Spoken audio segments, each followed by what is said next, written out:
ఈయనకి ఇదొకటి మిగిలిపోయింది.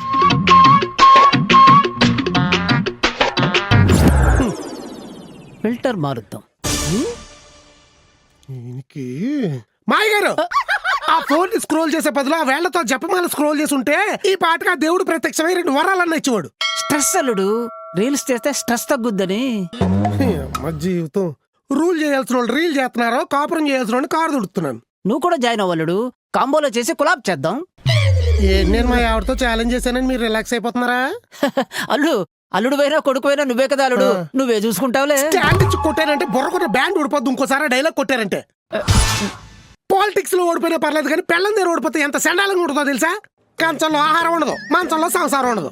ఒక్కసారి పడ్డావంటే వరదల్లో పడ్డట్టే సచ్చిదాకా కొట్టుపోతా ఉండాలి.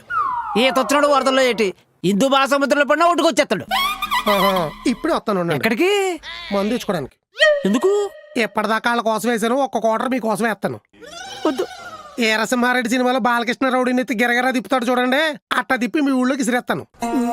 కష్టపడి కన్నింగ్ ఐడియాలు ఎత్తే తర్వాత తీయటి వేడుక చేసుకోవచ్చు. ఈ రీల్స్ కాదు. నాకు షుగర్ ఉందల్లుడు, అందుకే కష్టపడలేదు. శ్రీరామచంద్ర ప్రభు ఆయన వచ్చి ఆయన ఐడియా ఇస్తాడా? ఆఫర్లు అదిరిపోయే. ఇది ఎత్తదే మాయగారు టోల్ గేట్ వేయండి. దారిస్తే ఇంట్లోకి వెళ్తా, తోస్తే బయటికి పోతావు.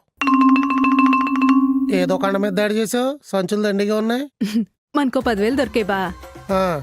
మన అసలే నిజాయితీకి నిల్వెత్తు రూపం కదా బాబా. పరైసం అస్సలు ఉంచుకోను. ఎత్తుక్కుంటా ఇల్లు ఇచ్చేసి వచ్చావా? లేదు, కొట్టుకెళ్ళి ఖర్చు పెట్టేశా. ఇది నిజాయితీకి నిలువెత్తు రూపం అంట. నీలోన 5,000 దీన్ని